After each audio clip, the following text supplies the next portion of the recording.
ఆర్థిక ఇబ్బందులు ఎన్ని ఉన్నా కూడా సూపర్ 6 అమలు చేస్తున్నామని డిప్యూటీ సీఎం పవన్ కళ్యాణ్ అన్నారు.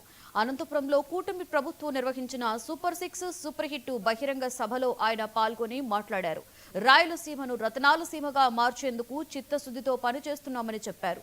ప్రతి కుటుంబానికి 25 లక్షల ఆరోగ్య బీమా కల్పించామని తెలిపారు. ఒకే రోజు రికార్డు స్థాయిలో గ్రామ సభలు నిర్వహించామని, కోటి మొక్కలు నాటేందుకు శ్రీకారం చుట్టామని వెల్లడించారు.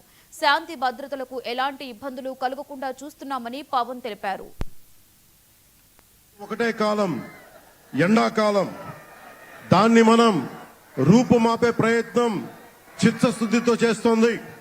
పరిశ్రమలు, ఉద్యాన పంటలు, సాగునీటి ప్రాజెక్టులు మొదలైనవి చేపట్టి రాయలసీమని రతనాల సీమగా మార్చే దిశలోనే ఈ రోజున మేమందరం గౌరవ ముఖ్యమంత్రి గారి చంద్రబాబు నాయుడు గారి నాయకత్వంలో మీ ముందుకున్నాం. నేను మీ చెప్పదలుచుకున్నది ఒకటి, ఆరోగ్య బీమా పథకం సాకారం కాబోతుంది. ఒక్కొక్క పథకం ద్వారా ఒక్కొక్క కుటుంబానికి 25 లక్షల ఆరోగ్య బీమా వర్తిస్తుంది. అలాగే పర్యాటక రంగంలో కూడా మనకి దాదాపు 10,000 పైచులకు పెట్టుబడులు ఆకర్షిస్తున్నాం.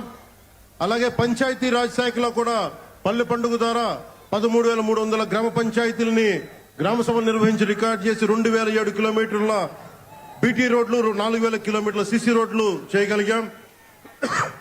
1,55,000 నీటి కుంటలు నిర్మించి 1 టీఎంసీ నీటిని వర్షాకాలం నిల్వ చేయగలిగాం.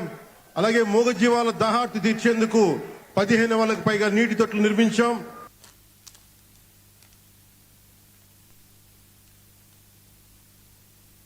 ఏడాదిలో 9 లక్షల కోట్లకు పైగా